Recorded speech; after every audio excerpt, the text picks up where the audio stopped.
and welcome to episode 2 of the Pearson English podcast, a new series in which my panel and I chat to the most interesting and influential people in the field of ELT.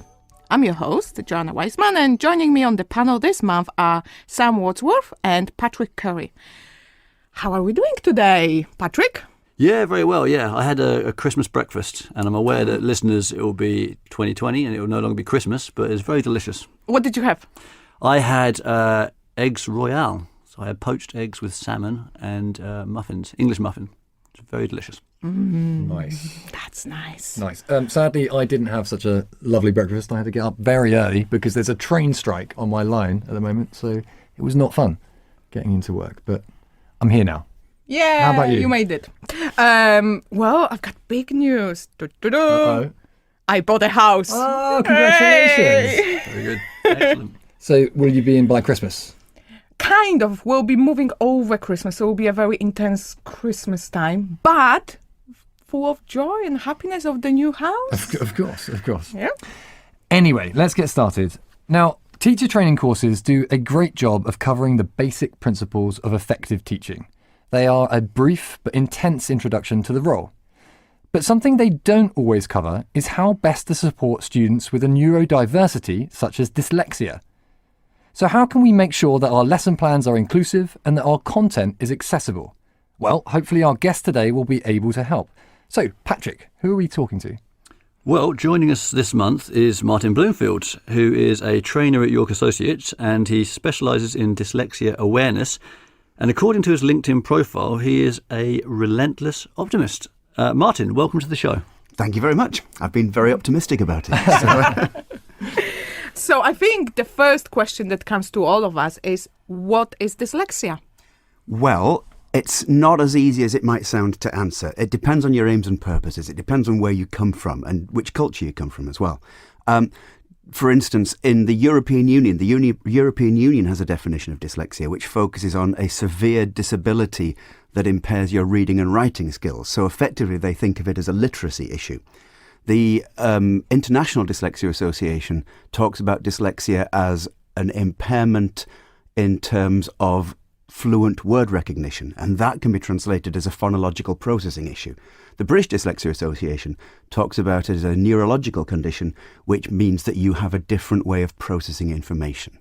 So why is it so complex to give it a definition? Because we have different approaches at different... There's a lot of things that come into contact. On the one hand, you've got... it's not possible to have a neutral definition of dyslexia, what the philosopher Thomas Nagel once called a God's eye view of dyslexia. There just isn't such a thing. And so we have to understand that when we talk about dyslexia, we're also often unwittingly lugging in our own aims and purposes and our own preconceptions.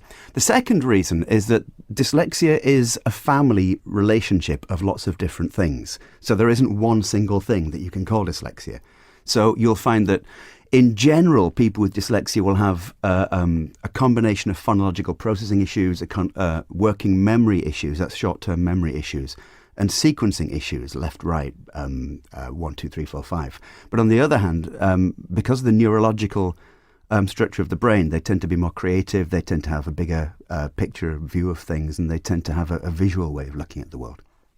So you mentioned that it's really an umbrella term for lots of different much. disorders. So what kind of disorders usually come under that umbrella? Well, as we say, there's phonological processing issues. That's effectively, when you read script, then you have to translate that into sounds in your brain.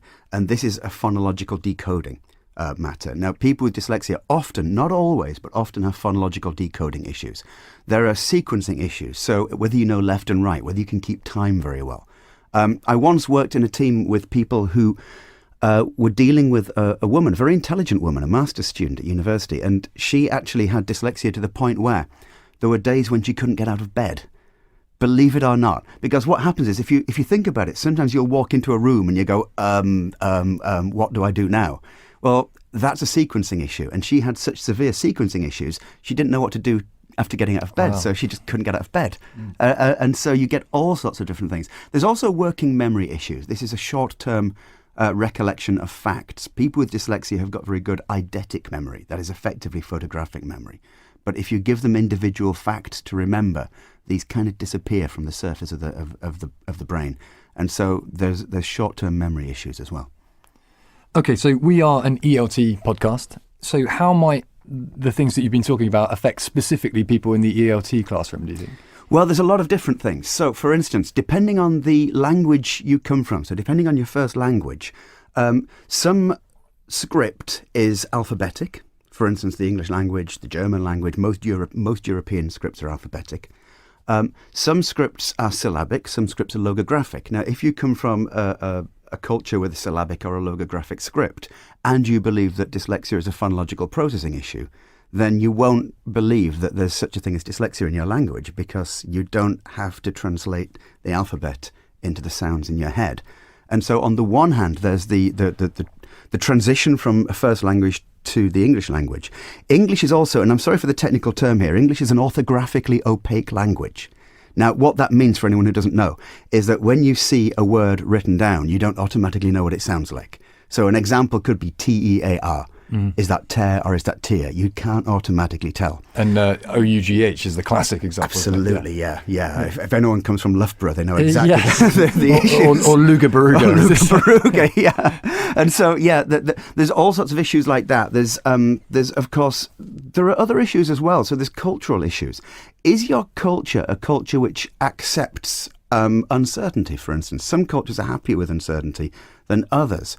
And if you have a neurodiverse view of the world, and you go to an uncertainty sort of tolerant culture, you may find yourself flourishing. But if you're in a culture which isn't quite so uncertainty tolerant, you might find that your different way of looking at the world isn't accepted so much. So ELT, of course, doesn't only belong in England. There's lots of English teaching abroad. Of course. And depending on the culture where you go to learn English, you might have these cultural differences. Okay, that's really interesting. Most of our listeners will be teachers of ELT. So what could teachers do to support their students with dyslexia issues? There's all sorts of things you can do. I mean, the simple stuff. I mean, let's just get the simple stuff out of the way. Break down the amount of script you give people into bite-sized chunks. You don't give pages of work, effectively. I remember I was trying to learn German years ago, and the woman who was teaching us, she just kept giving us sheets and sheets and sheets of German grammar. And I took her aside afterwards and said to her, look, this is really great. Thank you very much. But this isn't really how I work very well. I'm dyslexic and it doesn't really help me. And her response was, I understand all about dyslexia. And the next week I was in the classroom and she came in and said, here's some more sheets, but not you because you're dyslexic. She just skipped me out. Wow. It's all about breaking it down into bite-sized chunks. The font we use can be very, very important as well. So make sure that the font is sans serif to begin with. So things like Times New Roman aren't so good. Things like Lila Wadi, Helvetica, Verdana, these are a lot better. Make sure that you try not to use bold and italic too much. Make sure that a lot of what you do is visual. So there's a lot of visual imagery. There's an awful lot of structural imagery as well. So you can show things using infographics, graphs, charts, that sort of thing. These are the basic things that you might want to think about. You just mentioned something that she, like your teacher, German teacher, excluded you. Probably not intentionally, in a bad way. But how can teachers avoid that in the classroom? Because you can non-intentionally you can exclude someone who's got dyslexia from some kind of work, or really point out that they get something different. So how can they make it that student or group of students inclusive in work, but still address their needs? Flexibility is the first thing. So the more flexible you are, the easier it is. The more techniques that you use. There's an awful lot of argument about learning styles, that you have one learning style or another, or you don't have different learning styles. I think what we need to accept is that there's an awful lot of research that says that if people learn the way they enjoy learning, then they'll learn better. And so find out how people enjoy learning. And there's also something which I'm very interested in called differentiation. And differentiation is, for instance, you differentiate the tasks within a group. And so if there's a group of people learning, you give some people one task and other people another task and other people different tasks. You give them different outcomes, so they have to come up with different outcomes. And so we're flexible in how we differentiate the classrooms, and we're flexible in the techniques that we use. And presumably this could be differentiating the tasks from class to class. So if you have the same class of students, they don't always have the same task at each class. 100%. 100%. Okay, and what about something like board work, for example? So issues with colours. A lot of teachers work in classrooms without technology and they're using whiteboards. But with colours, is there any particular advice around that? Yep. I mean, the first thing is colours are really good. So make your board work clear. That's the first thing. All board work has to be clear.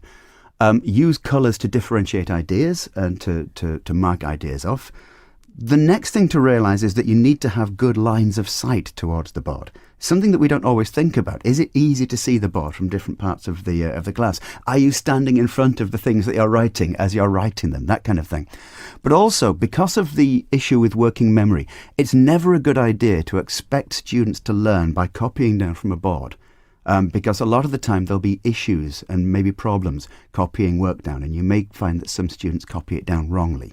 And so, yes, you can use the board, but if you're going to use the board, make sure that what you're saying is also available in a handout or maybe in a little video recording that you can do at the same time. Allow students to video record you. Why not? If they've got a mobile phone, it's perfectly easy these days. So actually, a lot of these tips are things that, good teachers should be doing anyway, really. Absolutely. Helping everyone be able to see the board, doing some good board work and that kind of thing. But also, presumably, because there are so many different disorders, if you like, under that umbrella, that actually talking to the individual students and finding from them specifically what helps them, like breaking a text down into chunks or that kind of thing. Is that the way forward, do you think? Yeah, it is. And so there's two things to think of here. On the one hand, we talk about dyslexia as a grouping of disorders. It doesn't have to be a grouping of disorders. It's a grouping of disorders when we present problems to people with dyslexia. So if we present a huge literary output for people with dyslexia, then they'll find problems and we can then label them as somehow disordered.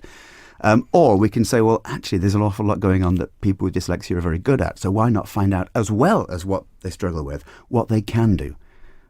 We don't tend to think of dyslexia as a series of benefits, although actually it is, as much as anything else.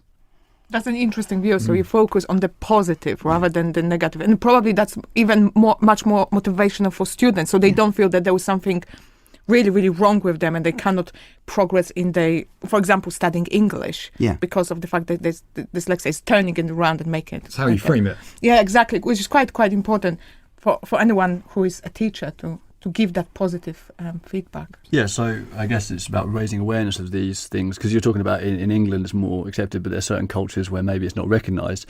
So initially it's about raising awareness and then making it more normalised in the approaches that you include all these kind of techniques. Absolutely. There's an old saying, if you tell a student 1,000 times and he still doesn't remember, it's not the student who's the slow learner. And it's quite a nice way of looking at it. And in terms of how well, if you like, how liberal Britain is, in terms of or how progressive Britain is in terms of our understanding of dyslexia, it's a very broad thing to do. But if you draw a map of Europe in your mind, you can kind of go from the east of Europe through to Central Europe, through to Western and Northern Europe, and our understanding and our dealings with dyslexia tend to get better the further sort of west and north you go into the Scandinavian countries, for instance, and the Finno-Scandic countries. Well, we're talking a lot about classrooms and teachers here, but obviously we're talking from within a publishers, and we talked about board work, but what about kind of books, content from publishers? How would publishers be able to better present their books for dyslexia-affected students? Yeah, again, it's about the colours, it's about the fonts, it's about how text-heavy your pages are, it's about how interactive your books are. Books can be interactive just as the internet can be interactive. It's about whether, when you present somebody with a book, are you presenting them with something that frightens them or something that attracts them, effectively? If you're using friendly fonts, if you're using colours that are friendly, if you're using lots of imagery and lots of graphic content, then you find that it's more friendly than if you use literary content. And is there, in terms of layout of images, is there a sort of more recommended layout? Again, it's keeping everything clear. So I've seen an awful lot of books where the graphic content and the images have text almost wrapped around them. And that's not a good thing to do, because if text is already difficult, then why make it harder? A lot of books have got images with words written over the images as well. And if you write words over the images, then actually that interferes with what the words look like, especially if the images are coloured. And you've got, for instance, a black writing, and then some of it's written over yellow, some of it's written over red. That makes it that's an interference. So, I mean, I don't know if there's a good answer for this question, really, but I was just thinking about what you're describing in terms of the design. And obviously a lot of the things that we try to do is make our content look authentic. So it needs to look like a magazine article. So that's going to have serif fonts over the top of big photos and that kind of thing. So what can we do about that? Because obviously we're sort of torn there. We want to make it look realistic, like the kind of thing that they will be exposed to in the real world. But obviously we need to make it accessible as well. Well, the interesting thing is the world has caught up with dyslexia, but publishers haven't. Right. If I can say that. And actually, we talk about the real world, but the real world is often online. The real world's on tablets. The real world's on smartphones, where you have control of the content. You can change the types of fonts. You can change the size of the fonts. And we tend to think of printing for the real world as printing for, and I don't mean this in a sort of a dogmatic sense, but a lot of people still print for the late 20th century. And we're actually living in a world of digital media, and it's not always appropriate now. And so I would still say that even though there may well be serifs, serif font and text-heavy stuff, this is something we need to start phasing out of our everyday life. So you touch on it with the mentioning about digital, and in publishing we are introducing more and more digital components to respond to what is happening outside the classroom in everyday life. So is having a book, a workbook, or any educational item on a tablet, on the screen of the laptop, is it helpful to someone with dyslexia? Yeah. Is it better than the printed? It's not necessarily better, but I think we need to understand that technology is a really assistive thing for people with dyslexia. And one of the things that technology is fluid. And so when you have something printed, that doesn't change. That's the way it is. When you have something on digital media, it can change. Now, I mean, I've been to employment offices and seen the media that they print, and some of it is incredibly dyslexia unfriendly. And 45% of dyslexic people are unemployed. And so what's happening is, because of the printed media, the people with dyslexia who are already unemployed are being alienated further and further and further. With digital media, it doesn't have to be like that, and so it's more flexible. Just bring it back to content and from a primary perspective, because I work on primary resources. Are there certain types of activity that we should be moving away from? Things like word searches or word snakes or crosswords, things that we traditionally are used in kind of vocabulary exercises and activities, but might be more difficult. There's nothing wrong with them as long as you work up to them. So it's really interesting. There are all sorts of theories of what causes dyslexia, lots of scientifically based theories, and many of them have as remedial action the same kind of things: tracing words, tapping out rhythms as you say something. Now, this is the kind of thing which word searches and word snakes can access, but you have to build up to that sort of thing. And part of the thing about dyslexia is where dyslexic people have got a problem, you can train that problem out of them. So you can actually help the dyslexic person develop. The brain is a very plastic organism in that respect. And as long as we take it in a staged way, then we'll find that, you can work up to word searches, you can work up to word snakes. But just giving people basically a block of letters and say, find something in there. It's just like throwing words at them, isn't it? Yeah. And it's a bit tricky. And so I guess in the classroom, if you are using materials that already have that in there and there's no staged way, at least in the book, to build up to it, or you feel like you can't build up to it, perhaps is it worth having an alternative activity for the people that achieve the same aims? Absolutely. But it's also very useful to remember that if you're going to have alternative activities, these alternative activities shouldn't be the sort of thing that makes the dyslexic person feel alienated or somehow removed from the rest of the group. So they should be available to everybody, and everyone should be able to choose these things. So the same with you said earlier that you could break down the text, the same kind of thing, that if people want to read it in that way, then they should have access to it. Absolutely, yeah. Okay, I just have one question that popped into my head. Can we develop dyslexia throughout our lives? Or is it something we can only be born with? No, it's a fascinating question. There are three types of dyslexia in this respect. So depending on which direction you're coming at it from, you can categorize dyslexia in as many different ways as you want. But in this respect, there are three types of dyslexia. There's something called developmental dyslexia. Now, this is not what you mean by can you develop dyslexia. This is dyslexia that is effectively inherited from the parents, and it's inherent and innate within you. There's what they call post-lesion or post-trauma dyslexia, and there's what they call environmental dyslexia. So post-lesion, post-trauma dyslexia is if you receive a blow to the head, you can become dyslexic. Because if dyslexia is a neurological condition to do with the shape of the brain, it's possible to create dyslexia by whacking someone over the head with a lamppost. Right. And I say this actually from personal experience. I had a girlfriend once who had exactly that experience. She'd had a cycling accident, hit her head on a lamppost and become dyslexic. And it's a fascinating thing to see. On the other hand, there's environmental dyslexia, where you can actually acquire dyslexia because of environmental factors. One interesting example, now, we don't know 100% the research, but there's a lot of research on this, and it's really, really interesting. When a woman gives birth, depending on how quickly you cut the umbilical cord, there are theories of whether this can cause dyslexia, because different parts of the brain that deal with phonological processing need oxygenated blood faster than other parts of the brain. And if you cut the umbilical cord too early, you might be depriving those parts of the brain of oxygenated blood. And so it can perhaps, there's no definite answer yet, but there's a lot of research.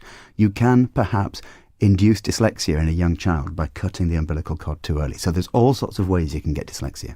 Wow.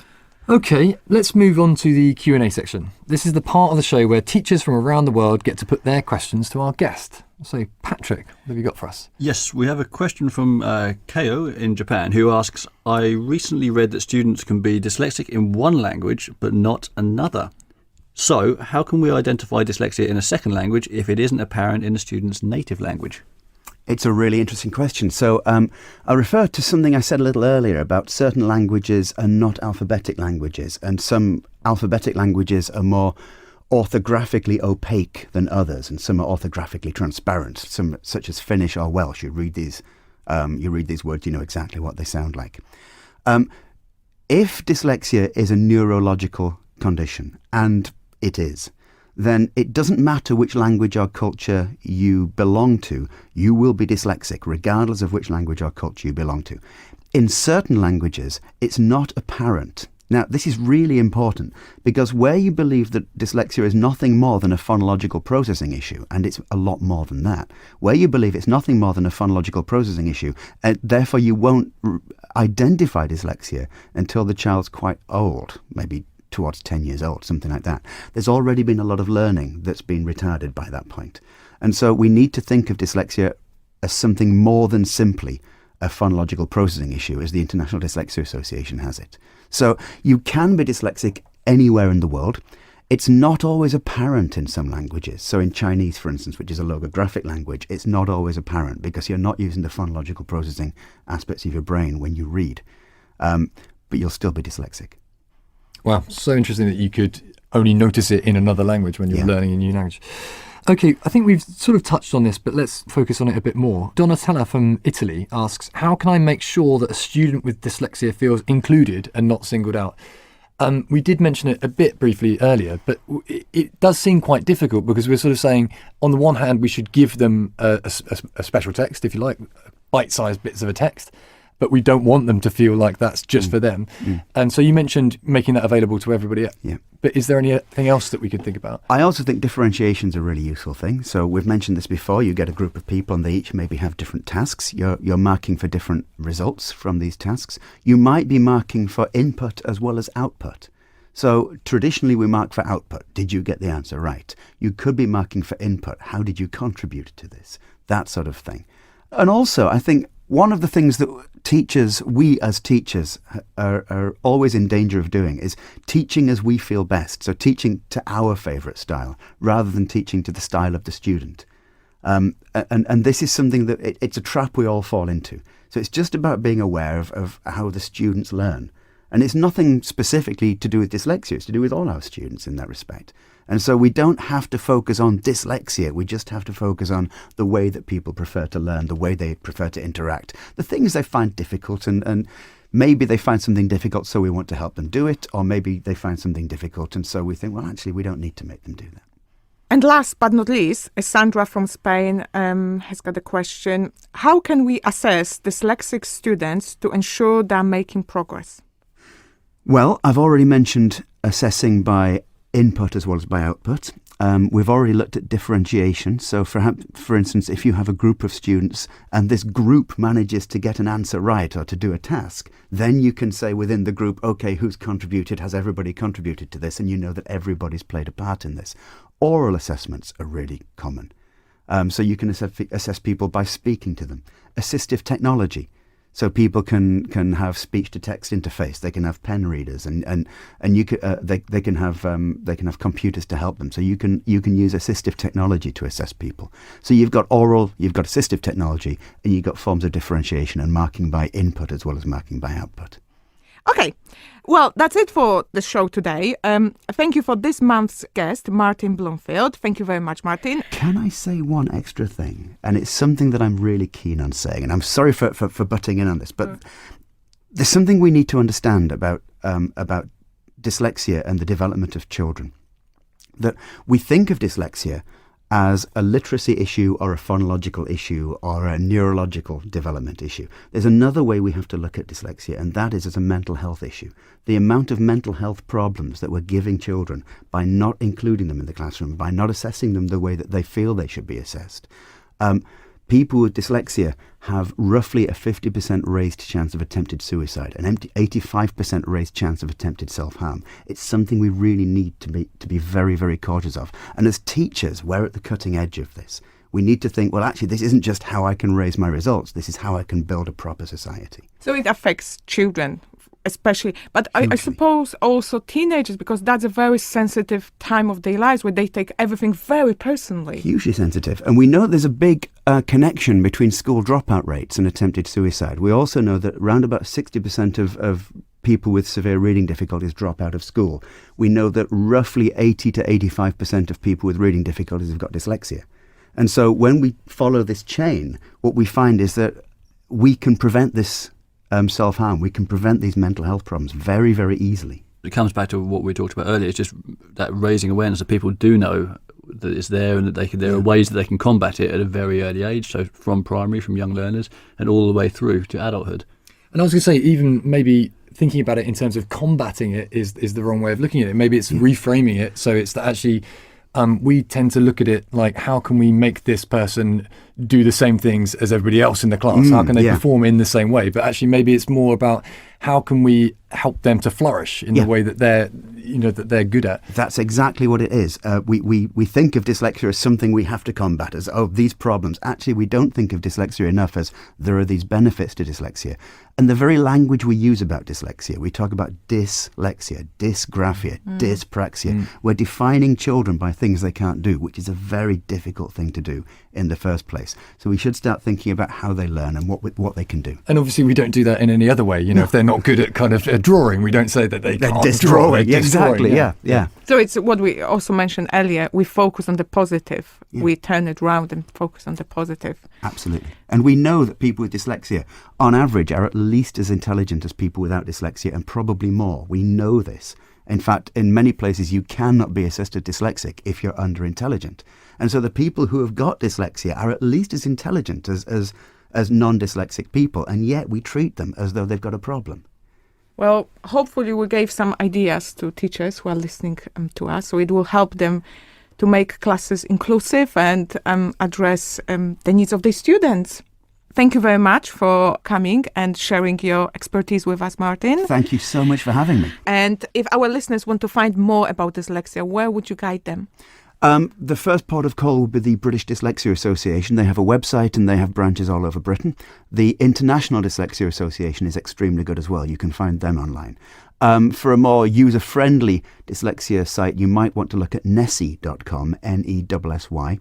And Made by Dyslexia is very interesting indeed, with some very interesting interviews from people like Richard Branson and Orlando Bloom and other famous dyslexics. So they're very good places to go online. And if they want to follow you online, where can they find you? If they want to follow me online, I run a project called Dyslexia Bytes, Bytes, and I have a website and I have a YouTube channel where I give out weekly YouTube videos about interesting aspects of dyslexia. I also have a Facebook page, Dyslexia Bytes on Facebook. So if you want to join us on Facebook, there's some very interesting content on there. And you can follow me on Twitter, Bytes Dyslexia, Bytes Dyslexia.